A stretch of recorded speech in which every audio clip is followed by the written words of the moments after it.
What is ADHD anyway, and why won't this child just do what they're told? Without understanding the true nature of ADHD, parenting, teaching, partnering with, or being a person with yellow shades can be stressful or discouraging. The good news is it doesn't have to be this way. Recently, what we know from research about understanding and supporting those with yellow shades has grown rapidly, but there still is a very large and inexcusable gap between this knowledge and policy-informed practice in health, social care, education and beyond. Stay with me as in this video we explore the beauty of the colour yellow and look at what underlies many of the behaviours common to ADHD. Knowledge that will put you in the best position to begin to understand and support people with yellow shades around you. Are you ready? Hi, I'm Lydia, psychology assistant and mother of young children with autism. Welcome to Neurodiversity and the Three Primary Colours, a space where you can understand more about diversity in the minds of children and adults and find some must-have psychology hacks that will help your family, school or organisation run more smoothly today. The colour yellow is usually described and understood as a collection or a list of behaviours. Doctors or psychologists diagnosing or providing support for people with yellow shades typically rely heavily on this list of behaviours and currently look for 6 or more of these behaviours in order for a child to receive a diagnosis. However, just describing the colour yellow in terms of behaviours poses a lot of problems, not least the problem that it doesn't really give us a handle on what ADHD actually is. We forget that behaviour isn't something that just exists. Rather, every behaviour has an underlying explanation or a need attached to it, and it is whether that need is being met that will determine the behaviour that is seen on the surface. To illustrate this, let's imagine that your friend has agreed to look after someone's pet dog whilst they go on holiday. But the problem is your friend has no idea what a dog is. They have never seen one and they don't have any idea what to expect. So she turns to this manual to get some information. We can see that listing negative behaviours common to some dogs in some contexts does very little to actually help your friend understand the nature of a dog or what a dog is, and more importantly, help her to understand what to expect when looking after one. Your friend is left asking, well, why do dogs behave this way? What are the underlying reasons or the needs that they have that are driving these behaviours, and how can your friend meet these needs? So is the great problem with the way we currently approach this thing called ADHD. Listing behaviours is no way to truly understand ADHD, something that, as we shall see, by its very nature changes depending on environment or context.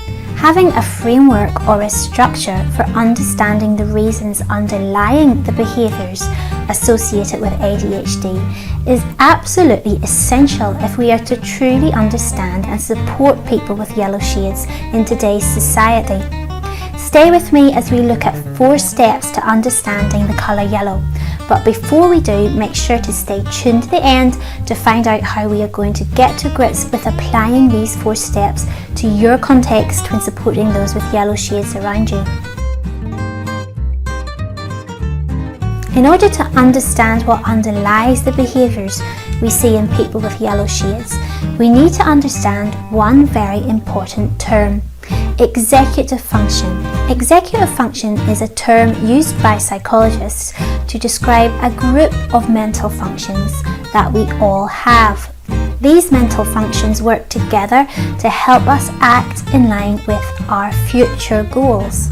People with yellow shades can be thought of as having less internal forms of executive function.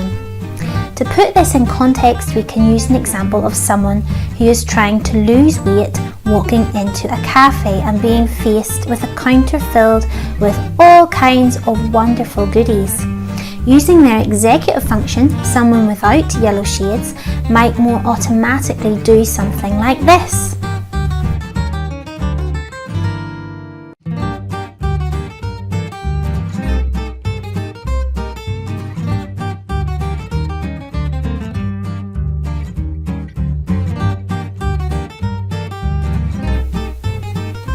whereas someone with yellow shades might do something like this.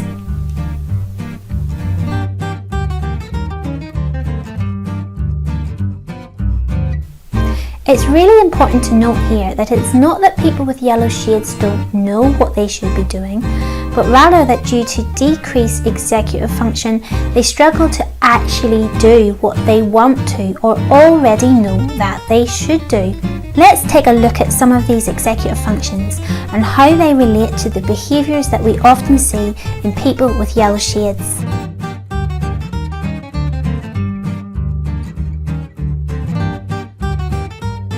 Having less internal forms of a mental function called working memory is a hallmark feature of ADHD. Working memory is a special type of memory that's not about how good we are at remembering facts or information, but rather it's what helps us to remember whilst doing things. Another way to put this is that working memory refers to our ability to hold and manipulate or move around information in our minds. Let's take a look of an example of how we use working memory in everyday life. See if you can work out the answer to the following maths problem. Jane went to market and bought 5 bananas, 3 apples and 15 pears. Jane gave 2 bananas and 7 pears to her sister. How many fruits did Jane have left in total? To do this maths problem, what did you have to remember in your mind? You had to remember that Jane bought apples, how many apples Jane bought, that Jane bought bananas, how many bananas Jane bought, that Jane bought pears, how many pears Jane bought, that Jane gave bananas to her sister, how many bananas she gave to her sister, that Jane gave pears to her sister, how many pears she gave to her sister. At the same time as remembering all this information, what did you have to do with it? You had to think about or work out that bananas, pears and apples are all counted as fruit, how many fruit Jane bought in total, how many fruit Jane gave to her sister, that to find out how many fruit Jane had left, you have to subtract 9 from 23, that 23 minus 9 equals 14. That, my friends, is working memory. Remembering whilst doing. But working memory doesn't just apply to maths problems, rather we need it for every aspect of daily life. In terms of our daily functioning, having less internal forms of working memory can at times be a bit of a catch-22 situation.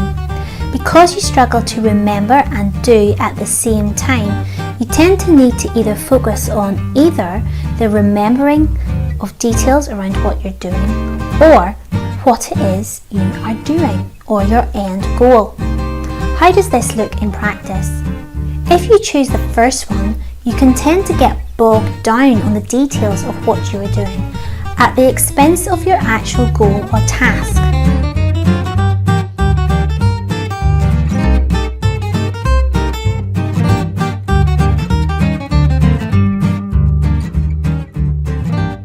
On the other hand, if you choose the second one, the details of what you are doing can tend to fall by the wayside.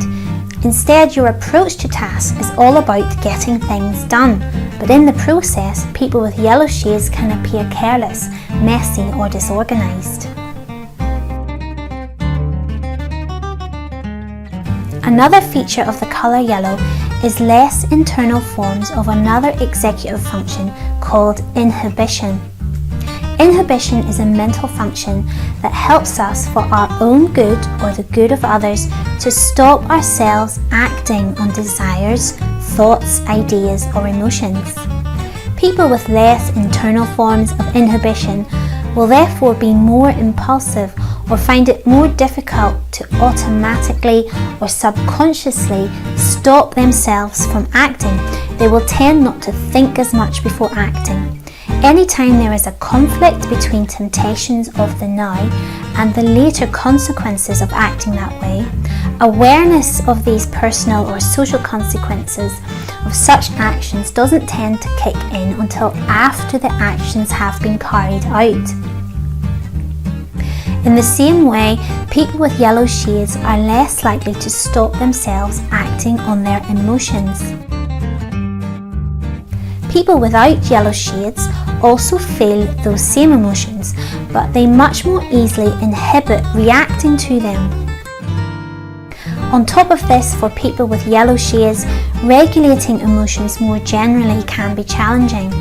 And when emotions are triggered, these emotions can at times tend to run riot, the person struggling to stop them or put on the brakes like others can. Decreased inhibition is also what's responsible for people with yellow shades finding it difficult to resist distractions. Not only can people with yellow shades be easily distracted by things around them, but they also have internal distractions too, such as thoughts and ideas. Having less internal forms of this executive function, called inhibition, is also what is thought to be responsible for the hyperactivity or excessive movement that we see in ADHD, especially in children. And finally, just like having less inhibition means that we struggle to stop ourselves from acting, it can also mean we struggle to stop ourselves keeping on acting when it is time to stop. Stopping doing things can at times be difficult, even when social expectations or the likely personal consequences clearly dictate otherwise. And then finally, motivation, which is an executive function that does exactly what it says on the tin. People with yellow shades have less internal forms of motivation for many tasks, especially for those tasks that they do not find naturally interesting, but also for those tasks that for whatever reason the person sees them as difficult. However, people with yellow shades will be able to more easily focus on any tasks that they do find interesting or naturally motivating. This confuses many parents and teachers. The ability to focus on the nice tasks but not the dull ones can lead us to conclude, This child doesn't have difficulty focusing. They're just being lazy. They lack willpower. I blame the parents. But what we fail to realise is that due to decreased internal forms of motivation, people with yellow shades just can't bring themselves to focus on boring or difficult tasks. For people with yellow shades, it's not just boring or difficult tasks that are demotivating, but also those tasks whose outcomes are far away in time.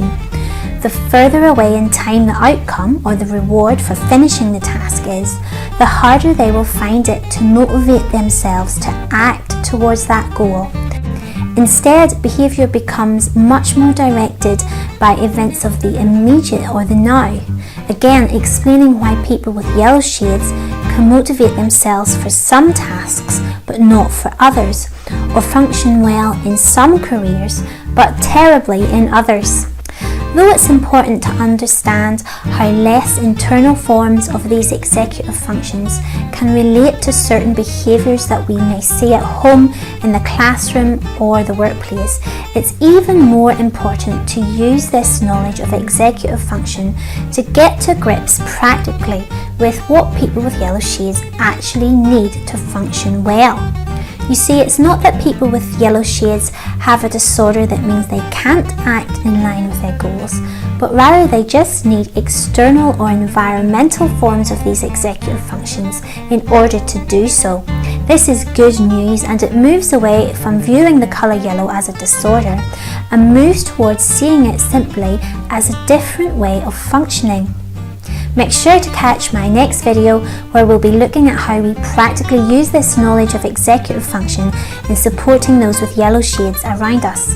Thanks so much for watching. If you enjoyed this video, make sure to give me a thumbs up and hit that subscribe and notification button.